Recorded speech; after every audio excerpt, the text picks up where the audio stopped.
சிறகடிக்க ஆசை தொடர்ல எல்லாரும் வந்து மனோஜ் கிட்ட கேட்டுட்டு இருக்காங்க, ஏன் இந்த மாதிரி பண்ண அப்படின்ட்டு. உடனே முத்து வந்துட்டு என்னங்கிறாரு அப்படின்னா, அளவுக்கு தீர்க்கிறேன் வேண்டியிருந்தா கூட அதை நிறைவேற்றலாம், இவன் இந்த மாதிரி வேண்டிட்டு போய் இந்த மாதிரி பண்ணிட்டு இருக்கா அப்படின்னு வந்து சொல்றாங்க. உடனே ரோகிணி வந்துட்டு, எதுக்கு மனோஜ் நீ எதுக்கு இந்த மாதிரி பண்ணணும், உனக்கு வந்து எதுனாலும் உன் ட்ரீம் வந்து நிறைவேறக்காக நான் வந்து இருக்கிறேன், நான் வந்து உனக்கு பண்றேன், நீ ஏன் இந்த மாதிரி பண்ணிட்டு இருக்க அப்படிங்கிறாங்க. உடனே வந்து விஜயா வந்துட்டு, நான் உன்னை இந்த மாதிரியா வளர்த்துறேன், ஏன்டா இந்த மாதிரி பண்ணிட்டு இருக்க அப்படின்னு கேட்டுட்டு இருக்காங்க.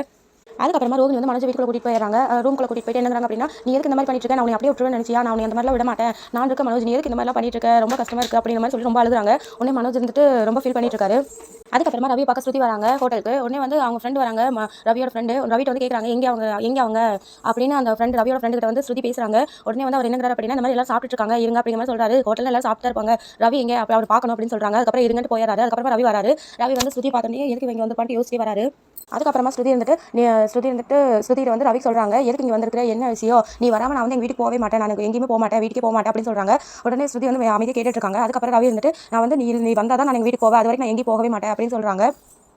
அதுக்கப்புறமா நீ ஏதாவது ஆர்டர் வேணும்னு சொல்லியிருந்தா நானே கொடுத்துருப்பேன்ல, எதுக்காக நீ வந்து எனக்கு சொல்லியிருந்தா நான் யாராச்சும் கொடுத்து கூட விட்டுருப்பேன் உனக்கு அப்படிங்கிற மாதிரி சொல்றாரு. உடனே ரவி இப்படி சொல்லவும் உடனே ஸ்ருதி வந்துட்டு, சரிவா நம்ம வீட்டுக்கு போகலாம் அப்படின்னு கூப்பிடுறாங்க. அதுக்குள்ள அவங்க ஃப்ரெண்டு வந்து ரவியோட ஃப்ரெண்டு வந்தாரு. இந்த மாதிரி வந்து கற்பம் சொல்லுங்க, ரொம்ப நிறைய இருக்குது அப்படின்னு சொல்லவும், என்னாச்சு, என்ன கற்பம்பூச்சி இருக்குது அப்படின்னு கேட்குறாங்க. ஆமா, அந்த ரூம்ல தான் ரவி தங்கி இருக்கா அப்படிங்கிற மாதிரி சொல்றாங்க. உடனே வந்து ஸ்ருதி வந்து ரொம்ப ஃபீல் பண்றாங்க. அதுக்கப்புறம் ரவி வந்து சொல்றாங்க, நீ வந்து வீட்டுக்கு போ, நீ வராம நான் வந்து போக மாட்டேன் அப்படிங்கிற மாதிரி சொல்றாங்க. அதுக்கப்புறமா உனக்கு லஞ்ச், உனக்கு வந்து டிஃபன் வேணும்னு சொல்லி நான் வந்து உனக்கு பார்சல் வந்து அனுப்பி விட்டுறேன், நைட் வந்து கொடுத்து சொல்லிடுறேன் அப்படிங்கிற மாதிரி சொல்றாங்க. உடனே ஸ்ருதி வந்துட்டு, இல்ல நம்ம வீட்டுக்கு போகலாம் அப்படின்னு சொல்றாங்க. உடனே அவங்க ஃப்ரெண்ட் வந்துட்டு, அதான் கூப்பிடுறாங்களா, போக வேண்டியதானடா, ஏன் அப்படி பண்ற அப்படின்னு கேட்குறாங்க. அதுக்கப்புறமா ஸ்ருதி சொல்றாங்க, நான் உன் வீட்டுக்கு சொல்றேன் வா போலாம் அப்படிங்கிறாங்க. என்ன திடீர்னு இப்படி சொல்ற அப்படின்னு கேட்கவும் ஸ்ருதி வந்து நடந்து சொல்றாங்க. இந்த மாதிரி முத்து வந்து அன்னைக்கு வந்து இந்த மாதிரி கலாட்டா பண்ணும்போது முத்து வந்து காப்பாத்தினாரு அப்படின்னு சொல்லவும், உடனே ரவி வந்துட்டு, எப்படியோ அந்த நேரத்தில் சமயத்தில் வந்து முத்து வந்து இது பண்ணி காப்பாத்திட்டா அப்படிங்கிற மாதிரி சொல்லி சந்தோஷப்படுறாங்க. அதுக்கப்புறமா ரவி வந்துட்டு, இந்த மாதிரி நடந்திருக்கு, எப்படி அந்த வீட்டுக்கு போகலான்னு சொல்றேன், உனக்கு எந்த பிரச்சனை இல்லையா, போய் எந்த பிரச்சனை பண்ண மாட்டியா அப்படின்னு கேட்குறாங்க. உடனே ஸ்ருதி வந்துட்டு, எனக்கு இப்போதான் எல்லாம் புரிய வருது, இப்போதான் வந்து நான் நிறைய புரிஞ்சுக்கிட்டேன், அதெல்லாம் ஒன்றும் இல்லை, இப்போதைக்கு நான் வீட்டுக்கு போகலான்னு இருக்கு, நம்ம இருக்க வேண்டிய வீடு அதானே, நான் போகலாம், நம்ம எங்க இருக்கணும் அப்படிங்கிற மாதிரி சொல்றாங்க. உடனே ரவி வந்துட்டு, சரி போகலாம், சரி நீ போ, நான் வரேன் அப்படிங்கிற மாதிரி சொல்றாங்க. இல்லை போய் போகலாம் அப்படின்னு சொல்லவும் ரவி வந்துட்டு, அப்படியே வேலையெல்லாம் விட்டுட்டா வர முடியும், நான் வேலையை முடிச்சுட்டு வரேன் அப்படிங்கிற மாதிரி சொல்றாங்க. அதுக்கப்புறமா ஸ்ருதி அவங்க அப்பா பேசிட்டு இருக்காங்க. இந்த மாதிரி இப்படி ஸ்ருதி வந்து இப்படி போயிட்டாரு அப்படின்னு சொல்லவும், உடனே ஸ்ருதி அப்பா இருந்துட்டு, அவளை பற்றி தான் தெரியாதா, நம்ம எது வேண்டாங்கிற மாதிரி தான் வேணுட்டு போவா, அந்த மாதிரி தான் கேரக்டர் அப்படின்னு சொல்றாங்க. அதுக்கப்புறம் ஸ்ருதி அம்மா வந்துட்டு, இவ்வளோ கஷ்டப்பட்டு எதுவும் நடக்காம போயிடுச்சு அப்படின்னு சொல்லவும், ஸ்ருதி அப்பா வந்துட்டு, நீ எங்க கஷ்டப்பட்ட, நான் தான் அவங்க அடி வாங்கினேன் அந்த மாதிரி சொல்றாரு. உடனே ஸ்ருதி அவங்க அம்மா வந்துட்டு, ஒரு வேலை அவனை வந்து செட் பண்ணிப்பாளோ, முத்து ஏதாவது பண்ணிட்டு வர சொல்லிருப்பாளோ அப்படிங்கிற மாதிரி சொல்றாங்க. உடனே வந்து ஸ்ருதி அப்பா வந்துட்டு, அந்த கோமல் அவனுக்கு வந்து அது வரல எதுவும் தெரியாது, அவன் அந்த மாதிரிலாம் சொல்லியிருக்க மாட்டான், இவனா தான் வந்து ஏதாவது கலாட்ட பண்ணியிருப்பா அப்படிங்கிற மாதிரி சொல்றாங்க. உடனே வந்து ஸ்ருதி அவங்க அம்மா வந்துட்டு, என்ன பண்றது ஸ்டேட்டா இப்படி வந்து போயிட்டானே, இதுக்கப்புறம் நம்ம என்ன பண்ண முடியும், இப்போவும் அவ போனது வந்தது முத்துக்காக, இப்போ போனது வந்து முத்து நடந்து போயிருக்கிறா அப்படிங்கிற மாதிரி சொல்றாங்க. ஆமா அப்படின்னு பேசிட்டு இருக்காங்க.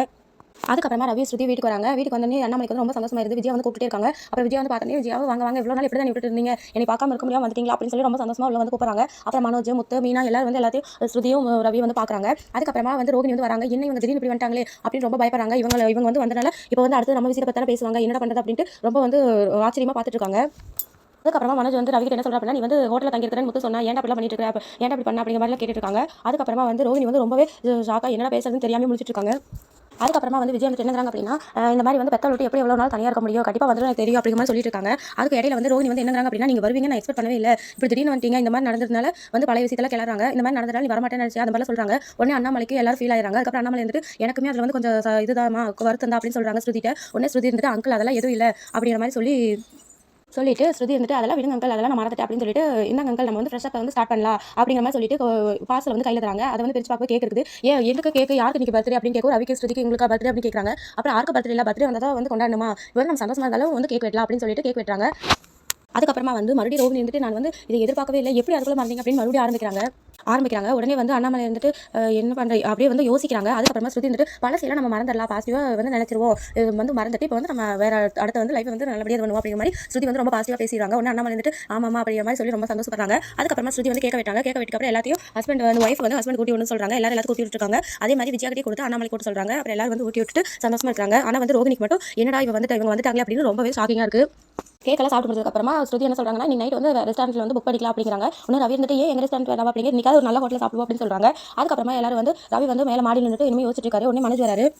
அதுக்கப்புறமா வந்து மனோஜ் வந்து என்ன சொல்றாரு அப்படின்னா, உனக்கு வந்து பிரச்சனை தானா வரலடா, முத்து தான் வருது அப்படின்னு சொல்றாரு. உடனே ரவி வந்துட்டு, விடுடா அதான் முடிஞ்சிருச்சல, இப்போ வந்து எனக்கு எந்த பிரச்சனை இல்லை அப்படிங்கிற மாதிரி சொல்றாங்க. உடனே வந்து மனோஜ் வந்துட்டு, உனக்கு என்னடா, உனக்கு பரவாயில்ல, மாமனார் வந்து முன்னாடியே இருக்காரு, எனக்கு தான் என்ன பண்ணனே தெரியல, என் மாமனார் எங்க இருக்காருன்னே தெரியல அப்படிங்கிற மாதிரி சொல்லிட்டு இருக்காரு. உடனே வந்து மனோஜ் என்னங்கிறாரு அப்படின்னா, லவ் பண்ணும்போது வந்து இது மாதிரி தெரியல, ரவி வந்து சொல்றாங்க, லவ் பண்ணும்போது மேலே தெரியல, இப்போ தான் வந்து எது கட்டாலும் ஃபீல் பண்ண வேண்டியது இருக்கு, ஃபர்ஸ்ட்ல எதுக்குமே ஃபீல் பண்ண மாட்டோம் அப்படின்னு சொல்லிட்டு இருக்காங்க. உடனே மனோஜ் வந்துட்டு, ஆமாண்டா லவ் பண்ணுறதுங்கிறது டிஎன்பிஎஸ்சி எக்ஸாம் மாட்டோம், அது மாதிரி எந்த பக்கம் எங்கேருந்து கொஸ்டின் வந்து தெரியாது அந்த மாதிரி சொல்லிட்டு இருக்காங்க. அதுக்கப்புறமா முத்து வராங்க. முத்து வந்து என்ன சொல்றாங்க அப்படின்னா, என்னடா மறுபடியும் கல்யாணத்தை பற்றி பேசிட்டு புலம்பிட்டு இருக்கீங்களா அப்படின்னு கேட்குறாங்க. கேட்கவோ உடனே ரவி வந்துட்டு நானா ஸ்ருதி விட்டு எந்த இதுலையும் வந்து பிரிஞ்சிருக்க மாட்டேன், நான் வந்து சண்டை போட மாட்டேன் அந்த மாதிரி சொல்றாங்க. உடனே வந்து முத்து வந்துட்டு இந்த மாதிரி நீ எப்பவே இருந்தீங்கன்னா எந்த பிரச்சனையும் இல்லை, அதுதான் வந்து இவ்வளவு நாள் நான் கூட இருக்கோம், எங்க பேச்சு கூட கேட்காம ஸ்ருதி பேச்சு கேட்டு பண்ணிட்டியா அப்படிங்கிற மாதிரி ரவிட்ட சொல்றாங்க முத்து. உடனே வந்து ரவி வந்துட்டு அப்படிலாம் இல்லடா அப்படி பேசிட்டு இருக்காங்க. அதுக்கப்புறமா முத்து என்னங்கிறாங்க அப்படின்னா நான் வந்து கம்முனு தான் இருக்கிறேன் அப்படிங்கிற மாதிரி சொல்றாங்க. உடனே ரவி வந்துட்டு நீ வந்து அண்ணி பேச்சு கேட்டு அன்னைக்கு கம்முனு இருந்தது எந்த பிரச்சனையும் இல்லை அப்படிங்கிறாங்க. உடனே முத்து வந்து மறுபடியும் ஆரம்பிக்கிறாரு, டேய் உங்க மாமனார் பண்ணதாண்டா பேசினது அப்படின்னு ஆரம்பிக்கிறாங்க. உடனே மனோஜ் மறுபடியும் ஆரம்பிக்காதீங்களா, இப்ப எல்லா பிரச்சனையும் ஓஞ்சிருக்கு அப்படின்னு சொல்றாங்க. அதோட எனக்கு எபிசோட் முடியுது. நன்றி.